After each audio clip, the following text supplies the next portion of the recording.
Navigating the cancer journey can be difficult enough all on its own. But what about those unexpected moments that nobody prepared you for? The moments that as you're going through treatment, all you can do is see the pictures and images of other people you knew who went through their cancer journey, causing you to feel upset, almost feel panicked. Or how about when you're going through the journey, or even after it's ended, when someone just says the word cancer and suddenly you can't breathe. Suddenly your heart starts racing. Or how about when you walk back into the hospital to get that CAT scan or that PET scan, and suddenly it all comes back. The images, the sensations of moments in the past, but that you'd rather not revisit.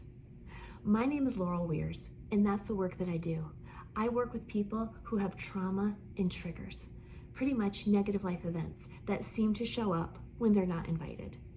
I look forward to sharing with you how you can address these triggers and these memories and integrate them so that your body no longer has to try to protect you and remind you of these difficult moments you've been through, but so that you can process them and release them and go forward in a different way.